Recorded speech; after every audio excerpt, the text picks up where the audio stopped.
നമസ്കാരം എല്ലാവർക്കും. Welcome to healing life tarot. Okay, നമുക്കിന്ന് റിലേഷൻഷിപ്പ് റീഡിംഗ് എടുക്കാം. Let's see. ഇന്ന് ചോദിക്കാൻ പോകുന്ന ക്വസ്റ്റ്യൻ, നിങ്ങളുടെ പേഴ്സൺ നിങ്ങളെ ഒരുപാട് ഹേർട്ട് ചെയ്യുന്നുണ്ടെന്ന് വിചാരിക്കാം. ഓക്കെ, എന്നുവെച്ചാൽ നിങ്ങളെ ഇഗ്നോർ ചെയ്യുക, നിങ്ങൾ മെസ്സേജ് ചെയ്താൽ നോക്കാതിരിക്കുക, നിങ്ങളുടെ അടുത്ത് സംസാരിക്കാതിരിക്കുക, ക്ലിയർ ആയിട്ട് കാര്യങ്ങൾ പറയാതിരിക്കുക, തുറന്ന സംസാരങ്ങളില്ല, ഒരകൽച്ച നിങ്ങൾ ഫീൽ ചെയ്യുന്നുണ്ടാവും. ചിലപ്പോൾ മേ ബി നിങ്ങൾ ആദ്യമൊക്കെ വളരെ ക്ലോസ് ആയിട്ടുണ്ടാവും. ഓക്കെ, മേ ബി പക്ഷേ പിന്നീട് എന്തെങ്കിലുമൊക്കെ മാറ്റങ്ങൾ, അല്ലെങ്കിൽ ചിലപ്പോൾ സംസാരിക്കുമ്പോൾ തന്നെ ചിലപ്പോൾ എന്തെങ്കിലും നിങ്ങളുടെ അടുത്ത് ദേഷ്യപ്പെട്ട് ചിലപ്പോൾ എന്തെങ്കിലും പറയല്, എന്തിനാ എന്നെ ഇങ്ങനെ ഡിസ്റ്റർബ് ചെയ്യുന്നത് എന്നുള്ള തരത്തിൽ അങ്ങനെ എന്തെങ്കിലുമൊക്കെ, അതൊക്കെ നിങ്ങളെ ഹേർട്ട് ചെയ്യുന്നുണ്ടാവും അല്ലേ. ഓക്കെ, അപ്പോൾ പേഴ്സൻ്റെ ഭാഗത്ത് നിന്ന് നിങ്ങൾക്ക് അറിയുന്നില്ല അതൊക്കെ എന്താണ് ഇവർ മനസ്സിലെന്താ അവർ ഉദ്ദേശിക്കുന്നത്, ഇവർക്ക് ഇപ്പോഴും എന്നോട് സ്നേഹമുണ്ടോ എന്ന് നിങ്ങൾക്ക് തോന്നുന്നുണ്ടാവാം. ഓക്കെ, കാരണം അവരെ കാണിക്കൽ അങ്ങനെ ആയിരിക്കും അല്ലേ. അപ്പം നമുക്ക് നോക്കാം എന്തുകൊണ്ടാണ് അവർ നിങ്ങളെങ്ങനെ വേദനിപ്പിക്കുന്നത്. ഓക്കെ, അവർക്ക് നിങ്ങളോട് ഇപ്പോഴും ഫീലിങ്സ് ഉണ്ടോ എന്ന രീതിക്ക് നമുക്ക് നോക്കാം. ഓക്കെ, അങ്ങനെ ഡൗട്ടുള്ളവർക്കാണ് ഈ റീഡിങ്. ഓക്കെ, നിങ്ങളെ പേഴ്സൺ നിങ്ങളെ ഹേർട്ട് ചെയ്യുന്നു, അതിപ്പോൾ ഏത് തരത്തിലും ആവാം. നിങ്ങൾ എന്തെങ്കിലും കാര്യത്തിൽ നിങ്ങളെ പേഴ്സണിൻ്റെ ഭാഗത്തു നിന്നുള്ള ചില കാര്യങ്ങൾ നിങ്ങളെ ഹേർട്ട് ചെയ്യുന്നതായിട്ട് നിങ്ങൾക്ക് തോന്നുന്നുണ്ടെങ്കിൽ, വിഷമങ്ങൾ നിങ്ങൾക്കുണ്ടെങ്കിൽ, ലെറ്റ്സ് സീ പേഴ്സൻ്റെ എന്തുകൊണ്ടാണ് അവർ നിങ്ങളെങ്ങനെ ഹേർട്ട് ചെയ്യുന്നത്, അല്ലെങ്കിൽ അവരുടെ മനസ്സിൽ നിങ്ങളോട് ഫീലിങ്സ് എന്താണ് എന്നുള്ളത് നോക്കാം. ഓക്കെ, എന്തുകൊണ്ടാണ് അവർ നിങ്ങളെങ്ങനെ ഹേർട്ട് ചെയ്യുന്നത്. 2 of Wands. Okay. 4 of Wands. 5 of Cups. Ace of Wands. 9 of Swords. Devil card. Okay.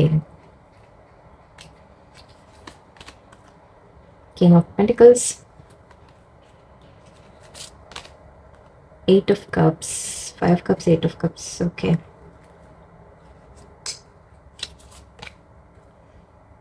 Eight of Swords.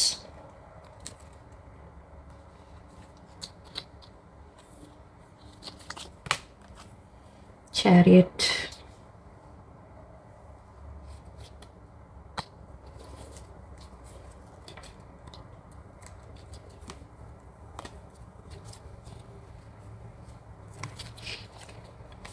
Okay, അത് പിന്നെ നോക്കാം. ഓക്കെ, ഇപ്പം ജസ്റ്റ് ഞാൻ ഓവറോൾ നിങ്ങളുടെ സിറ്റുവേഷൻ കാണുന്നത് ഞാൻ പറയാം. ഒന്ന്, നിങ്ങളുടെ പേഴ്സൻ്റെ മൈൻഡ് ഭയങ്കര കൺഫ്യൂസ്ഡ് ആണ്. ഓക്കെ, അവർ തുറന്ന് പറഞ്ഞിട്ടുണ്ടാവും ദറ്റ് അവരുടെ മനസ്സിൽ കൺഫ്യൂഷൻ ഉണ്ട് എന്നുള്ളത്, അല്ലെങ്കിൽ നിങ്ങൾക്ക് അറിയുമായിരിക്കും ദറ്റ് നിങ്ങൾക്ക് അവർ ബിഹേവിയർ കാണുമ്പോൾ നിങ്ങൾക്ക് മനസ്സിലാവുന്നുണ്ടാവും. ഓക്കെ, എന്തായാലും ഇവിടെ അല്ലെങ്കിൽ ഒരു നിങ്ങളുടെ പേഴ്സൺ തീരുമാനം എടുക്കുന്നില്ല എന്ന് പറയാം. ഓക്കെ, അവരൊരു ഡിസിഷൻ എടുക്കുന്നില്ല ഈ സിറ്റുവേഷനിൽ, അവർ സ്ട്രോങ് ആയിട്ടൊരു തീരുമാനം എടുക്കുന്നില്ല എന്ന് പറയാം. 4 of Wands ഉണ്ട്. മേ ബി നിങ്ങൾക്ക് കമ്മിറ്റ്മെൻറ്റ് തരാൻ തയ്യാറാവാതെ ആയിരിക്കാം. അതിനെക്കുറിച്ചുള്ള ചിന്തയായിരിക്കും. കമ്മിറ്റ്മെൻറ്റ് തരണോ, മാരേജ് ചെയ്യണോ വേണ്ടേ എന്നുള്ള ഒരു കൺഫ്യൂഷൻ. ഓക്കെ, നിങ്ങൾ മാരേജ് ചെയ്യാൻ പറ്റുന്ന ആൾക്കാരാണെങ്കിൽ, അതായത് നിങ്ങൾ സിംഗിൾസ് ആണ്, നിങ്ങൾക്ക് മാരേജ് പോസിബിൾ ആണെങ്കിൽ മേ ബി നിങ്ങളുടെ പേഴ്സൺ ഒരു തീരുമാനം എടുക്കുന്നില്ല ദറ്റ് ഇവിടെ നിങ്ങളുമായിട്ട് മാരേജ് മുന്നോട്ട് കൊണ്ടുപോകണോ വേണ്ടേ എന്നുള്ള തീരുമാനം അവരെടുക്കുന്നില്ല. ഫാമിലിയോട് പറയണോ അതോ കാര്യങ്ങൾ തീരുമാനിക്കാൻ അങ്ങനെയൊന്നും ചെയ്യുന്നില്ല അവർ. ഓക്കെ, സോ അങ്ങനത്തെ കാര്യങ്ങൾ ഇവിടെ നടക്കുന്നുണ്ടാവാം. 5 of Cups ഉണ്ട്. ഓക്കെ, വേറൊരു സിറ്റുവേഷൻ ഇവിടെ, യെസ് പേഴ്സൺ ഓൾറെഡി മാരീഡ് ആയിരിക്കാം. ഓക്കെ, ഓൾറെഡി മാരീഡ് അല്ലെങ്കിൽ അവരുടെ മാരേജ് ആവാൻ പോകുന്നു എന്ന് പറയാം. കാരണം ഇവിടെ ഡെവിൾ, കിങ് ഓഫ് പെൻറ്റിക്കിൾസ് എല്ലാം ഉണ്ട്. സോ യെസ്, വേറൊരു തേർഡ് പാർട്ടി സിറ്റുവേഷൻ ഉണ്ടാവാൻ ചാൻസ് ഉണ്ട്. Okay, third party situation and married situation വളരെ സ്ട്രോങ് ആണ്. 4 of Wands and king of pentacles എന്ന് പറയാം. സോ കിങ് ഓഫ് പെൻറ്റിക്കിൾസ് പറയുമ്പോൾ നമ്മളൊരു ഹസ്ബൻഡായിട്ട് തന്നെ എടുക്കണമെന്നില്ല കേട്ടോ. നിങ്ങൾ ജെൻസ് കാണുന്നവർ അങ്ങോട്ടും ഇങ്ങോട്ടും ചേഞ്ച് ചെയ്യും. ഓക്കെ, വൈഫ് അല്ലെങ്കിൽ ഹസ്ബൻഡ് എന്ന രീതിക്ക് പറയും. സോ മാരീഡ് ആവാൻ വളരെയധികം സ്ട്രോങ് ചാൻസസ് ഉണ്ട് ഇവിടെ. തേർഡ് പാർട്ടി അല്ലെങ്കിൽ അറ്റ്ലീസ്റ്റ് തേർഡ് പാർട്ടി ഉണ്ട്. അവർ മാരേജ് ചെയ്യാൻ മേ ബി ഫാമിലി പറഞ്ഞിട്ടായിരിക്കാം, അല്ലെങ്കിൽ അവർ ജസ്റ്റ് വേറെ വ്യക്തി ഓൾറെഡി ലൈഫിലുണ്ടായിരുന്നു അല്ലെങ്കിൽ പിന്നീട് വന്നു, എന്തോ ആയിക്കോട്ടെ. ഒരു ഡെവിൾ എനർജി അവിടെ ഉണ്ട് ആൻഡ് അതൊരു തേർഡ് പാർട്ടി എനർജി ആണ്. ഓക്കെ, സോ ഇവിടെ 2 സിറ്റുവേഷൻ ഞാൻ പറഞ്ഞു. ഒന്ന്, നിങ്ങൾ തമ്മിൽ മാരേജ് പോസിബിൾ ആണെങ്കിൽ അവർ തീരുമാനം എടുക്കുന്നില്ല. അല്ലാത്തവർക്ക് ചിലവർക്ക് ഇവിടെ ഓൾറെഡി അവർ മാരീഡ് ആയിരിക്കാം, അല്ലെങ്കിൽ മാരേജ് ആവാൻ പോകുന്നു എന്നും പറയാം. ഓക്കെ. സോ ഇങ്ങനത്തെയൊക്കെയാണ് സിനാരിയോസ് കാണുന്നത് ഇവിടെ. സോ അതിൻ്റെ കാരണം നിങ്ങളുടെ പേഴ്സൺ ഒരു അഗൈൻ കൺഫ്യൂഷൻ, അവരുടെ മൈൻഡിൽ കൺഫ്യൂഷൻ ഉണ്ട്. രണ്ട് സിറ്റുവേഷനെ കുറിച്ചുള്ള കൺഫ്യൂഷൻ ആയിരിക്കും. ഓക്കെ. സോ രണ്ട് സിറ്റുവേഷനെ കുറിച്ചുള്ള കൺഫ്യൂഷനാണ് കാണുന്നത്. And okay, 5 of Cups, 8 of Cups. നിങ്ങളെ വിട്ടുമാറി പോയിട്ടുണ്ടാവാം ചിലവർ. ഓക്കെ. ഇപ്പം ഞാൻ പറഞ്ഞ പോലെ ഓൾറെഡി അവർ മാരീഡ് ആണ്, അല്ലെങ്കിൽ മാരേജ് ആവാൻ പോകുന്നു എന്ന് പറയുന്ന സിറ്റുവേഷൻസ് ഒക്കെ ആണെങ്കിൽ ചിലവർ നിങ്ങളുടെ അടുത്ത് മാറിപ്പോയിട്ടുണ്ടാവാം ഓൾറെഡി. കാരണം ഇവിടെ നിങ്ങളൊരു ലോസ് ഫീൽ ചെയ്യുന്നതായിട്ട് കാണുന്നുണ്ട്, മാറിപ്പോകുന്നതായിട്ട് കാണുന്നുണ്ട്. 8 of Cups വാക്കിംഗ് അവേ ആണ്. സോ വാക്ക് അവേ ചെയ്യുന്നതായിട്ട് കാണുന്നുണ്ട്. ഓക്കെ.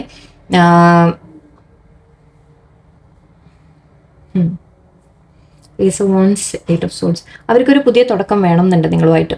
ഓക്കെ. അവർ ആഗ്രഹിക്കുന്നത് നിങ്ങളുമായിട്ടൊരു പുതിയ തുടക്കമാണ്, നിങ്ങളുമായിട്ടൊരു പാഷനേറ്റ് ആയിട്ട് ന്യൂ ബിഗിനിങ് എന്ന രീതിക്കാണ് ആലോചിക്കുന്നത്. ഓക്കെ. നിങ്ങളെ വിട്ട് മാറി പോയിട്ടുണ്ടെങ്കിൽ തന്നെ അവർക്ക് നിങ്ങളുടെ അടുത്തേക്ക് തിരിച്ചു വരണം എന്നാണ് ആഗ്രഹിക്കുന്നത്. ഓക്കെ. Ace of Wands ആണ്. സോ ഫീലിംഗ് ആണ്, വളരെ സ്ട്രോങ് ഫീലിങ്സ് തന്നെയാണ്. അത്രയും അവർക്ക് പാഷനേറ്റ് ആയിട്ടാണ് അവർ നിങ്ങളെക്കുറിച്ച് ഓർക്കുമ്പോൾ ഫീൽ ചെയ്യുന്നത്. അതിൻ്റെ വിഷമമുണ്ട് അവർക്ക്. ഓക്കെ. നിങ്ങളെ വിട്ടു പോയിട്ടുണ്ടെങ്കിൽ റിഗ്രറ്റ് നല്ലോണം ഉണ്ട്. 9 of Swords ആണ്. 9 of Swords പറയുമ്പോൾ നമ്മൾ റിഗ്രറ്റിൻ്റെ കാര്യം തന്നെയാണ്. ഓക്കെ. ഉറക്കം പോലും ഇല്ലാതെ രാത്രി ലൈക്ക് കിടക്കുമ്പോഴൊക്കെ അവർക്ക് ആ സമയത്ത് അവർക്ക് വല്ലാതെ നിങ്ങളെക്കുറിച്ചുള്ള ഓർമ്മകൾ വന്ന്, അല്ലെങ്കിൽ നിങ്ങളെ അങ്ങനെ വിട്ടിട്ട് പോയല്ലോ എന്നുള്ള ചിന്തകൾ വന്ന് അവർക്ക് നല്ലോണം വിഷമം ഫീൽ ചെയ്യുന്നുണ്ട് എന്ന രീതിയിലാണ്. അവർ വേറെ ആരെങ്കിലും തേർഡ് പാർട്ടി ചൂസ് ചെയ്തിട്ടുണ്ടെങ്കിൽ അവർക്ക് അതിൻ്റെ നല്ല റിഗ്രറ്റ് ഉണ്ട്. ഓക്കെ. അവർക്കത് വേണ്ടിയിരുന്നില്ല എന്നുള്ള തോന്നലൊക്കെ ഉണ്ട്. കാരണം പക്ഷേ അവർ സ്റ്റക്കാണ്. ഓക്കെ. 8 of Swords ആണ് ഇവിടെ. സോ സ്റ്റക്ക് എനർജിയാണ്. അവരുടെ മൈൻഡിൻ്റെ സ്റ്റക്നെസ് ആണ് ഇവിടെ. കാരണം ഞാൻ പറയാറുണ്ട് എപ്പോഴും, ഏത് സിറ്റുവേഷനിലും നമുക്ക് പുറത്തു വരാൻ നമുക്ക് സാധിക്കും. ഓക്കെ. അത് നമ്മുടെ മൈൻഡിൻ്റെ ബ്ലോക്കേജ് ആണ്. നമ്മൾ തീരുമാനിച്ചാൽ, വേണം എന്ന് നമ്മൾ നിശ്ചയിച്ചാൽ, ശരിക്കും ഉറച്ചൊരു തീരുമാനം അവരെടുത്തു കഴിഞ്ഞാൽ, ഡിസിഷൻ അവർ ഇല്ല എനിക്ക് വേണം, നിങ്ങളെ തന്നെ വേണം എന്ന് ചൂസ് ചെയ്ത് കഴിഞ്ഞാൽ അവർക്കൊരു ആക്ഷൻ എടുക്കാൻ സാധിക്കും, അവർക്ക് ഇതിൽ നിന്ന് പുറത്തു വരാൻ സാധിക്കും.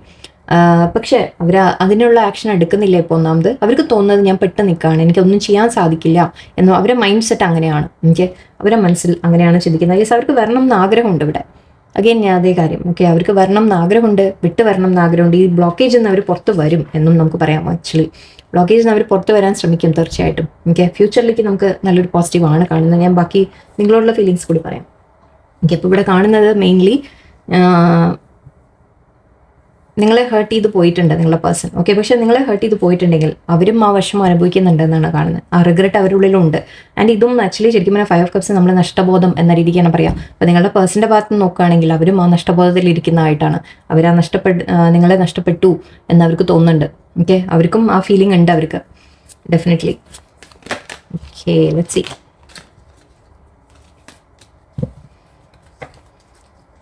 നിങ്ങളോടുള്ള സ്ട്രോങ് ഫീലിങ്സ് എന്താണെന്ന് നമുക്ക് നോക്കാം. ഓക്കെ.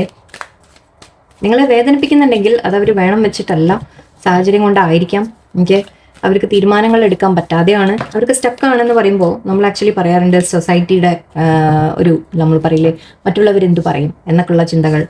ഓക്കെ. നോക്കാം നമുക്ക്. Let's see. നിങ്ങളുടെ പേഴ്സൺ നിങ്ങളോടുള്ള ഫീലിങ്സ് കൂടി ഒന്ന് എടുക്കട്ടെ, ഞാൻ പറയാം. Moon card, hidden, uncertain. Okay. 8 of Wands, communication varum. 6 of Wands, success. Okay.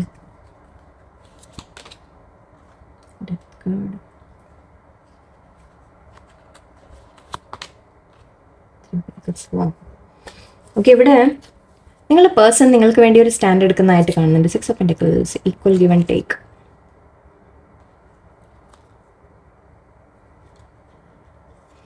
എത്ര 2 2s ആണ് വരുന്നതെന്ന് കണ്ടോ. ഇവിടെ ഓൾറെഡി നമുക്ക് 2 of Wands ഉണ്ടായിരുന്നു. നമ്മൾ ഏത് ചൂസ് ചെയ്യണം എന്നുള്ള ആലോചന. 2 of Swords, 2 of Pentacles. വീണ്ടും അഗെയിൻ രണ്ട് പേഴ്സണിനെ തമ്മിലുള്ള ചോയ്സ്. ഓക്കെ. അവർക്ക് ആരെ വേണം, എന്ത് ചെയ്യണം ഞാൻ എന്നുള്ളൊരു ചോയ്സ്. ഇവിടെ മെയിൻലി തേർഡ് പാർട്ടി സിറ്റുവേഷൻ തന്നെയാണ്. ചിലവർക്ക് ഫാമിലി ആവാട്ടോ, ഞാൻ ഇല്ല എന്ന് പറയുന്നില്ല. ചിലവർക്ക് ജസ്റ്റ് ഫാമിലി എന്ന രീതിക്കും ആവാം. ഫാമിലിയെ ചൂസ് ചെയ്യണോ നിങ്ങളെ ചൂസ് ചെയ്യണോ എന്ന് പറഞ്ഞ പോലെ. ഓക്കെ. ഫാമിലി നിങ്ങളെ നിങ്ങളുമായിട്ടുള്ള മാരേജ് സമ്മതിക്കില്ല എന്നെങ്ങാനും ഉണ്ടെങ്കിൽ അവരെ വാക്ക് കേൾക്കണോ അതോ നിങ്ങളെ ചൂസ് ചെയ്യണോ എന്ന് പറഞ്ഞ പോലെ. ഓക്കെ. എനിവേ ഇവിടെ കാണുന്നത് നിങ്ങളുടെ പേഴ്സൺ നിങ്ങൾക്ക് വേണ്ടി ഒരു സ്റ്റാൻഡ് എടുക്കും എന്നാണ്. ഓക്കെ. പോസിബിൾ ആയിട്ടുള്ള ആൾക്കാർക്ക്, അതായത്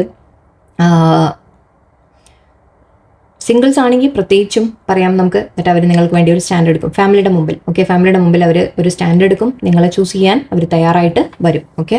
ആ രീതിക്കാണ് ഞാൻ പറഞ്ഞത്. അവർ പുറത്ത് വരും, അവർ ഈ സ്റ്റക്കിന്ന് അവർ ഈ മൈൻഡിൻ്റെ ആ ഒരു ബ്ലോക്കേജ് ഉണ്ടല്ലോ, അവർക്ക് സാധിക്കില്ല എന്നുള്ള തോന്നൽ, സാഹചര്യങ്ങൾ അവരെ പെടുത്തി വെച്ചിരിക്കുകയാണ് എന്നുള്ള തോന്നൽ, അതിൽ നിന്ന് അവർ പുറത്തു വന്ന് നിങ്ങൾക്ക് വേണ്ടി ഒരു സ്റ്റാൻഡ് എടുക്കുന്നതായിട്ടാണ് and equal give and take തരുന്നതായിട്ടാണ് കാണുന്നത്. ഓക്കെ, അല്ലാത്തവർക്കും ഇപ്പോൾ മാരീഡ് ആണ് അങ്ങനെയുള്ള സിറ്റുവേഷനിലും അവർക്ക് പുറത്തു വരാൻ സാധിക്കുന്നവർ അതിനുവേണ്ടി ശ്രമിക്കും എന്ന് തന്നെയാണ്. ഓക്കെ, നിങ്ങളോടുള്ള ഫീലിങ്സ് അവർക്ക് വളരെ ഇമോഷണൽ ആണ്. അവർ നിങ്ങളെക്കുറിച്ച് ഓർക്കുമ്പോൾ വളരെ ഇമോഷണൽ ആയിട്ടാണ് കാണുന്നത്. 8 of Wands നിങ്ങൾക്ക് കമ്മ്യൂണിക്കേഷൻ വരുമെന്നാണ് പറയുന്നത്. ഓക്കെ, കമ്മ്യൂണിക്കേഷൻ വരും. അവർ നിങ്ങളുടെ അടുത്ത് നിങ്ങളെ മീറ്റ് ചെയ്യാൻ വരാൻ ആക്ച്വലി ചാരിറ്റും ഉണ്ട്, 8 of Wands ഉണ്ട്. സോ മീറ്റിംഗ് പോസിബിലിറ്റി കൂടുതലാണ്. നിങ്ങൾ തമ്മിൽ കാണാനുള്ള ചാൻസസ് ഉണ്ട്. നിങ്ങളോടുള്ള സ്നേഹം യെസ് ഉണ്ട്, തീർച്ചയായിട്ടും ഉണ്ട്. അവർ എക്സ്പ്രസ് ചെയ്യും, ഫീലിങ്സ് എക്സ്പ്രസ് ചെയ്യും. നിങ്ങൾ തമ്മിൽ റൊമാൻറ്റിക് ആയിട്ട് മീറ്റിംഗ് വരും എന്നാണ്. ആൻഡ് 6 of Wands യെസ് നിങ്ങളെ ചൂസ് ചെയ്യുന്നതായിട്ടാണ്. നിങ്ങളോട് സ്റ്റേബിൾ ആയിട്ടുള്ള റിലേഷൻഷിപ്പ്, ഇത് മാരേജ് കാർഡാണ് ശരിക്കും. ഓക്കെ, സാധിക്കുന്നവർക്ക് നിങ്ങൾക്ക് മാരേജ് അവർ ഓഫർ ചെയ്യും. ഓക്കെ, അല്ലാത്തവർക്കും നിങ്ങളുമായിട്ട് ഇപ്പം റിലേഷൻഷിപ്പ് എൻഡ് ആയിട്ടില്ല എന്തായാലും. ഓക്കെ, എൻഡ് ആയിട്ടില്ല, അതിലവർ വീണ്ടും എഫേർട്ട് ഇടും എന്നാണ് പറയുന്നത്. അതായത് വീണ്ടും നിങ്ങൾ തമ്മിൽ ഒരു റീബിൽഡിങ് അവർ ചെയ്യും. നിങ്ങൾ തമ്മിൽ സിറ്റുവേഷൻ ബെറ്റർ ആക്കാൻ അവർ എഫേർട്ട് ഇട്ട് മുന്നോട്ട് കൊണ്ടുപോകുന്നതായിട്ടാണ് കാണുന്നത്. ഒരു എൻഡിങ് ആയിട്ടല്ല അവിടെ. ഓക്കെ, നിങ്ങളെ ഹേർട്ട് ചെയ്യുന്നത് ഓക്കെ, അതായത് ഇപ്പോൾ അവർക്ക് തീരുമാനം എടുക്കാൻ സാധിക്കാതെയാണ്, അവർക്ക് പറ്റുന്നില്ല. അവരുടെ മനസ്സിൽ ആ ഒരു അവർക്ക് ആ സ്ട്രെങ്ത് ഇല്ല എന്ന് വേണമെങ്കിൽ പറയാം ശരിക്കും പറഞ്ഞാൽ. ഓക്കെ, നിങ്ങൾക്ക് വേണ്ടി ഒരു സ്റ്റാൻഡ് എടുക്കണം അല്ലേ, നിങ്ങൾക്ക് വേണ്ടി ഫാമിലിയുടെ മുമ്പിൽ ഒക്കെ സ്റ്റാൻഡ് എടുക്കണം. അതിനുള്ള ഒരു ധൈര്യമില്ല എന്ന് പറയാം. ഓക്കെ, കാരണം അവർക്ക് എവിടേക്കോ ഈ സൊസൈറ്റി മറ്റുള്ളവർ എന്ത് പറയും അങ്ങനെയൊക്കെയുള്ള തോന്നലുകൾ കൊണ്ടാണ്. അപ്പം അങ്ങനെയുള്ള സിറ്റുവേഷനിൽ അവർ ചെയ്യുന്ന എന്താ, നിങ്ങളുടെ അടുത്ത് മാറിപ്പോവുക, നിങ്ങളുടെ അടുത്ത് അകന്ന് നിൽക്കുക. ഓക്കെ, നിങ്ങളോട് കാര്യങ്ങൾ തുറന്ന് പറയാതിരിക്കുക. ഇതിപ്പോൾ അഗൈൻ ഞാൻ പറഞ്ഞു ഇമോഷണലാണ്. നിങ്ങളെ ഓർക്കുമ്പോൾ അവർ ഇമോഷണലാണ്. പക്ഷേ നിങ്ങളുടെ അടുത്ത് കാണിക്കുന്നതോ ആ ഇമോഷൻസ് കൊണ്ട് ശരിക്കും പറഞ്ഞാൽ അവർ ഒരു തരം ആക്ച്വലി ഇവിടെ ഒരു എംപറർ ഉണ്ടായിരുന്നു. അത് കണ്ടപ്പോൾ ഞാൻ വിചാരിച്ചാണ് ലേശം ഈഗോ മാത്രമല്ല, ഇത് ഈഗോ എന്ന് മാത്രമല്ല ഇതിനെ പറയാം. നമ്മൾ അവനവൻ്റെ ഫീലിങ്സ് ഓപ്പണായിട്ട് എക്സ്പ്രസ് ചെയ്യാതിരിക്കാം. കാരണം അവരുടെ ഉള്ളിൽ ഫീലിങ്സ് ഉണ്ട്, ഒരുപാട് ഫീലിങ്സ് ഉണ്ട്, ഡീപ്പ് ഫീലിങ്സ് ഉണ്ട്. പക്ഷെ അത് അവർ നിങ്ങളോട് പറയാതിരിക്കാൻ വേണ്ടി നിങ്ങളുടെ മുമ്പിൽ കാണിക്കുമ്പോൾ ലൈക്ക് നിങ്ങളോട് ദേഷ്യത്തിൽ കാണിക്കുക, അല്ലെങ്കിൽ നിങ്ങളടുത്ത് മാറിപ്പോവുക, അകന്ന് നിൽക്കുക, അതൊക്കെ ചെയ്തിട്ടാണ് അത് നിങ്ങളെ വേദനിപ്പിക്കുന്നുണ്ടെന്നുള്ളത്. പക്ഷെ അവർ മനസ്സിലാക്കുന്നില്ല. അവിടെയാണ് പ്രശ്നം അല്ലേ, അവിടെയാണ് ഇഷ്യൂ. ഓക്കെ, പേഴ്സൺ നിങ്ങളെ വേദനിപ്പിക്കുന്നുണ്ടെങ്കിൽ അവർക്ക് തീരുമാനം എടുക്കാൻ പറ്റാത്തത് കൊണ്ടാണ്. ഓക്കെ, അവർക്കൊരു നിങ്ങൾക്ക് വേണ്ടി ഒരു സ്റ്റാൻഡ് എടുക്കണം എന്ന് ആഗ്രഹമുണ്ട്, ചെയ്യാൻ അവർ ശ്രമിക്കും തീർച്ചയായിട്ടും. ആൻഡ് നിങ്ങളുമായിട്ട് സക്സസ് ആഗ്രഹിക്കുന്നുണ്ട്, മാരേജ് ആഗ്രഹിക്കുന്നുണ്ട്. പറ്റുന്നവർ ആക്ച്വലി 2 മാരേജ് കാർഡ് നമുക്ക് കിട്ടിയിട്ടുണ്ട്. സോ സിംഗിൾസ് ആണെങ്കിൽ നിങ്ങൾക്ക് അവരുടെ ഭാഗത്തു നിന്ന് നിങ്ങൾക്ക് വേണ്ടി ഒരു സ്റ്റാൻഡ് എടുക്കും, നിങ്ങളെ ചൂസ് ചെയ്യും എന്ന് പറയാം. ഓക്കെ, അല്ലാത്തവർക്ക് ലൈക്ക് ഓൾറെഡി മാരീഡൊക്കെ ആണെങ്കിൽ ലേശം ബുദ്ധിമുട്ടായിരിക്കും. ബട്ട് അവിടെയും അവർ എഫേർട്ട് ഇടും എന്നാണ് കാണുന്നത്. അവർ നിങ്ങളെ വിട്ടു പോകുന്നതായിട്ടൊന്നും കാണുന്നില്ല. നിങ്ങളുമായിട്ട് എഫേർട്ട് ഇട്ടിട്ട് അറ്റ്ലീസ്റ്റ് ഈക്വലായിട്ട് ബാലൻസ് ചെയ്യാൻ ശ്രമിക്കുന്നതായിട്ടാണ് കാണുന്നത്. ഓക്കെ, അവരെങ്ങനെയെങ്കിലും നിങ്ങളുടെ കാര്യങ്ങൾ നിങ്ങളെയും വിട്ട് കളയാൻ അവർ ആഗ്രഹിക്കുന്നില്ല ഒട്ടും. ഓക്കെ, ഞാൻ നേരത്തെ തന്നെ പറഞ്ഞു അവർക്ക് നിങ്ങളെ നഷ്ടപ്പെടുത്താൻ ഒട്ടും ആഗ്രഹമൊന്നുമില്ല. നിങ്ങളെ വിട്ടു പോയിട്ടുണ്ടെങ്കിൽ അവർക്ക് ഒരുപാട് റിഗ്രറ്റ് ഉണ്ട്. ഓക്കെ, അപ്പോൾ അവർ നിങ്ങളെ നഷ്ടപ്പെടാൻ ആഗ്രഹിക്കുന്നില്ല എന്ന് തന്നെയാണ്. നിങ്ങളെ വേദനിപ്പിക്കുന്നുണ്ടെങ്കിൽ ഞാൻ പറഞ്ഞല്ലോ സൊസൈറ്റി അവരുടെ എന്താ പറയുക അങ്ങനത്തെ ഓരോ കാര്യങ്ങൾ അവർ ആലോചിച്ചിട്ട് അവർ ശരിക്കും പുറമേ അപ്പം നിങ്ങളുടെ അടുത്ത് ഒരു വേദനിപ്പിക്കുന്ന തരത്തിൽ ബിഹേവ് ചെയ്യുകയാണ്. അതാണ്. ഓക്കെ, നമുക്ക് ഈ ഡെക്കിൽ നിന്ന് ജസ്റ്റ് കുറച്ച് മെസ്സേജസ് യൂണിവേഴ്സിൻ്റെ എടുക്കാം. നിങ്ങളുടെ റിലേഷൻഷിപ്പിന് എന്താണ് പറയുന്നത്? Okay, let's see. Oh wow, love surrounds all your connection. കോഫിൻ്റെ നേരത്തെ വന്ന ഡെത്തിൻ്റെ കാർഡാണ്. ഇതിൻ്റെ അടുത്ത് വരുന്നത് എന്താ നോക്കാം. ഡെവിൾ, സെയിം കാർഡ്സ് ഉണ്ടോ? ഡെവിളും ഉണ്ടായിരുന്നു, ഡെത്തും ഉണ്ടായിരുന്നു അവിടെ. ഓക്കെ, ഇത് രണ്ടും ഒന്നിച്ച് കാണുമ്പോൾ എനിക്ക് തോന്നുന്നത് എന്താണെന്ന് ഞാൻ പറയാം. ഗോൾസ്, ചാരിയറ്റ്, സെയിം കാർഡ്സ് ആണ് റിപ്പീറ്റ് വരുന്നത്. ഒരേ cards repeat. Proposal and star. കോഫിനും ഉണ്ട്, ഡെത്തും ഉണ്ട്, സെയിം കാർഡ്സ് ഉണ്ട് റിപ്പീറ്റ് വരുന്ന എല്ലാം. ഓക്കെ, അപ്പം നമ്മൾ റീഡിങ് എടുത്ത് അതേ മീനിങ്സ് തന്നെയാണ് ഇവിടെയും കിട്ടിയിരിക്കുന്നത്. നിങ്ങളോട് അവർക്ക് സ്നേഹമുണ്ട്. Okay, no doubt. ഓക്കെ, അവർക്ക് നിങ്ങളോട് വളരെയധികം സ്നേഹമുണ്ട്. നിങ്ങളോട് പറയുന്നത് നിങ്ങൾ പോസിറ്റീവായിട്ട് മുന്നോട്ട് പോവുക എന്നാണ്. ഓക്കെ, ഇതിൻ്റെ മീനിങ്സ് ഒന്നും വായിക്കണ്ട. ഓക്കെ, സെൻറ്റൻസസ് വായിക്കണ്ട, ഞാൻ മീനിങ് പറയാം. കാരണം നമ്മുടെ സിറ്റുവേഷൻ ബേസ് ചെയ്തിട്ടാണ് നമ്മൾ പറയേണ്ടത്. സോ ഇവിടുത്തെ നിങ്ങളുടെ സിറ്റുവേഷൻ അനുസരിച്ച് നിങ്ങളുടെ പേഴ്സണിന് നിങ്ങളോട് സ്നേഹമുണ്ട് എന്നാണ് ഞാൻ പറയുന്നത്. Okay, and coffin natural endings about take care with your health. Okay, നിങ്ങളുടെ പേഴ്സൺ ഇപ്പോൾ നിങ്ങളെ വിട്ടുപോയി അങ്ങനത്തെ എന്തെങ്കിലും സിറ്റുവേഷൻ ഉണ്ടെങ്കിൽ നിങ്ങളുടെ ഹെൽത്തിനെ ബാധിക്കാതെയൊക്കെ നിങ്ങൾ ശ്രമിക്കാം. ഓക്കെ, മാക്സിമം നിങ്ങളെ കെയർ ചെയ്യാം. ഓക്കെ, അത് തിരിച്ച് വരും, പേഴ്സൺ തിരിച്ച് വരും, ടെൻഷനൊന്നും അടിക്കേണ്ട. ഞാനിവിടെ ഡെവിളാണ്, ഞാൻ പറഞ്ഞ പോലെ നേരത്തെ പറഞ്ഞ പോലെ തേർഡ് പാർട്ടി ഉണ്ട്. തേർഡ് പാർട്ടി ഇൻഫ്ലുവൻസ് കൊണ്ടായിരിക്കാം പേഴ്സൺ നിങ്ങളുടെ അടുത്ത് മാറിപ്പോയത്. അത് തേർഡ് പാർട്ടി ചൂസ് ചെയ്യണോ നിങ്ങളെ ചൂസ് ചെയ്യണോ എന്നുള്ളൊരു കൺഫ്യൂഷൻ ടൈം ആയതുകൊണ്ടാണ്. ബട്ട് ഇവിടെ ഫൈനലി വരുന്നത് സെലിബ്രേഷനാണ്. You are ready to bring new and exciting things in your life. നിങ്ങളുടെ ലൈഫിൽ പുതിയ കാര്യങ്ങൾ വരുന്നു, പുതിയ തുടക്കം. നമ്മൾ ഏസ് ഓഫ് വാൻസ് പറഞ്ഞില്ലേ, ഏസ് ഓഫ് വാൻസ്, പുതിയ തുടക്കം നിങ്ങളുടെ ലൈഫിൽ വരും. ഓക്കെ, നിങ്ങളുടെ റിലേഷൻഷിപ്പിൽ പുതിയ തുടക്കം വരും. നിങ്ങളുടെ പേഴ്സൺ അതാണ് ആഗ്രഹിക്കുന്നത്. ആൻഡ് ഇവിടെ ഇത് രണ്ടും കൂടി ഒന്നിച്ച് കാണുമ്പോൾ കോഫിൻ ആൻഡ് ഡെവിൾ എന്ന് പറയുമ്പോൾ എൻഡിങ് എന്തിൻ്റെയാണ്? എൻഡിങ് ഓഫ് ഡെവിൾ അല്ലേ, എന്ന് വെച്ചാൽ തേർഡ് പാർട്ടി എൻഡിങ് എന്ന് പറയാം നമുക്ക്. ഓക്കെ, തേർഡ് പാർട്ടി സിറ്റുവേഷൻ എൻഡായി പോകുന്നതായിട്ട് പറയാം. പേഴ്സൺ നിങ്ങളെ ചൂസ് ചെയ്യുമെന്ന് പറയാം. ആൻഡ് ഗോൾസ് ഉണ്ട് ഇവിടെ. ഓക്കെ, നിങ്ങളോട് പറയുന്നത് ആക്ച്വലി നിങ്ങൾ ചെയ്യേണ്ടത് എന്താണ്? നിങ്ങളുടെ കരിയർ, നിങ്ങളുടെ കാര്യങ്ങൾ, നിങ്ങൾക്ക് തനിച്ച് നിൽക്കാൻ, നിങ്ങൾ ഇൻഡിപെൻഡൻ്റ് ആയിട്ട് നിൽക്കാൻ നിങ്ങൾ ആദ്യം ശ്രമിക്കുക. ഓക്കെ, ലേഡീസ് ആണെങ്കിൽ പ്രത്യേകിച്ചും, ഓക്കെ, ജെൻസ് ആണെങ്കിലും നിങ്ങളുടെ കരിയറിലേക്ക് നിങ്ങൾ കോൺസെൻട്രേറ്റ് ചെയ്യുക. നല്ലൊരു ലൈഫ് ബിൽഡ് ചെയ്യാൻ ആദ്യം ശ്രമിക്കുക. ഓക്കെ, ഇപ്പോൾ നിങ്ങൾ ഇഷ്ടപ്പെടുന്ന വ്യക്തി നിങ്ങളുടെ ലൈഫിലേക്ക് വന്നു കഴിഞ്ഞാൽ അവർക്കൊരു നല്ല ജീവിതം കൊടുക്കണ്ടേ? അങ്ങനെ ആലോചിക്കൂ. അതിനു വേണ്ടിയെങ്കിലും നിങ്ങൾ വർക്ക് ചെയ്യൂ. ഓക്കെ, നിങ്ങൾ അവനവൻ്റെ ലൈഫ്, നിങ്ങളുടെ കൂടെയുള്ളവരുടെ ലൈഫ് ബെറ്റർ ആക്കാൻ നിങ്ങൾ വർക്ക് ചെയ്യൂ. ഓക്കെ, ആൻഡ് ചാരിറ്റ് ഉണ്ട്. Charge ahead with confidence. Person actually ഞാൻ പറഞ്ഞു അവർ വരും, നിങ്ങൾക്ക് വേണ്ടി ഒരു സ്റ്റാൻഡ് എടുത്ത് അവർ മുന്നോട്ട് വരുന്നതായിട്ടാണ് കാണുന്നത്. ആൻഡ് ഇവിടെ ചിലവർക്ക് ഞാൻ പറഞ്ഞു പ്രപ്പോസൽ നടക്കും. ഓക്കെ, പ്രപ്പോസൽ കിട്ടും നിങ്ങൾക്ക്. ഓക്കെ, അത് പേഴ്സൻ്റെ ഭാഗത്ത് സാധിക്കുന്നവർക്ക് മാരേജ് വരെ പോസിബിൾ ആണ്. അല്ലെങ്കിൽ അറ്റ്ലീസ്റ്റ് പേഴ്സൺ നിങ്ങളോട് കമ്മിറ്റഡ് ആയിരിക്കും തീർച്ചയായിട്ടും. ആൻഡ് ഇവിടെ സ്റ്റാർ കാർഡ് ഉണ്ട്. Hard times are over. Look forward to an abundance of happiness, enthusiasm and positivity. നിങ്ങൾ തമ്മിൽ ഉള്ള ഒരു വിഷമത്തിൻ്റെ പീരിയഡ്സ് മാറി വരും. ഓക്കെ, അത് മാറി നിങ്ങൾ തമ്മിൽ സ്നേഹത്തോടെ വീണ്ടും മുന്നോട്ട് പോകും. ഓക്കെ, തേർഡ് പാർട്ടി ആരെങ്കിലും ഇടയിൽ ഉണ്ടായിരുന്നെങ്കിൽ അത് ഉണ്ടാവും, ആ സിറ്റുവേഷൻ ഉണ്ടാവും. തേർഡ് പാർട്ടി ഇപ്പോൾ പേഴ്സൺ ആവണമെന്നില്ല, ഞാൻ പറഞ്ഞു ഫാമിലി ആണെങ്കിലും ആ ഫാമിലിയുടെ എതിർപ്പ് മാറും എന്ന് പറയാം. എനിക്ക് ഫാമിലി നിങ്ങളെ സ്വീകരിക്കുന്ന പോലെ സാധ്യതയുണ്ട്. അങ്ങനെ തേർഡ് പാർട്ടി സിറ്റുവേഷനിൽ ഒരു മാറ്റം നിങ്ങൾക്ക് പ്രതീക്ഷിക്കാം. ഓക്കെ, എന്തായാലും ഇവിടെ മുന്നോട്ട് നല്ല പോസിറ്റീവ് മൂവ്മെൻ്റ് ആണ് കാണുന്നത്. പ്രപ്പോസൽ യെസ്, വളരെ ഹാപ്പി. സോ പോസിറ്റീവായിട്ട് ഇതൊക്കെ ക്ലെയിം ചെയ്യുക നിങ്ങൾ. ഓക്കെ, പേഴ്സൺ നിങ്ങളെ ഹേർട്ട് ചെയ്യുന്നുണ്ടെങ്കിൽ ഞാൻ പറഞ്ഞു അത് അവർക്ക് വിഷമമില്ലാഞ്ഞിട്ടല്ല, അവരുടെ വേ ഓഫ് റിയാക്ടിങ് അങ്ങനെയാണ്. ഓക്കെ, അവർ കാണിക്കുന്ന അങ്ങനെയാണ്. കാരണം അതിപ്പോൾ എല്ലാം ചിലപ്പോൾ തുറന്ന് നിങ്ങളോട് പറയാൻ സാധിക്കില്ല, അങ്ങനെയൊക്കെയുള്ള ഒരു പ്രശ്നം കൊണ്ടായിരിക്കാം. സോ വിട്ടേക്കുക തൽക്കാലം. എനിക്ക് പോസിറ്റീവായിട്ടിരിക്കുക. നിങ്ങൾ പോസിറ്റീവായിട്ട് നിങ്ങൾക്ക് വേണ്ട നിങ്ങൾ മാനിഫെസ്റ്റ് ചെയ്തെടുക്കാൻ ശ്രമിക്കുക. ഓക്കെ, എല്ലാവർക്കും നല്ലൊരു ദിവസമായിരിക്കട്ടെ. And happy ആയിട്ടിരിക്കാം. നല്ലൊരു ദിവസമാവട്ടെ. നന്ദി, നമസ്കാരം.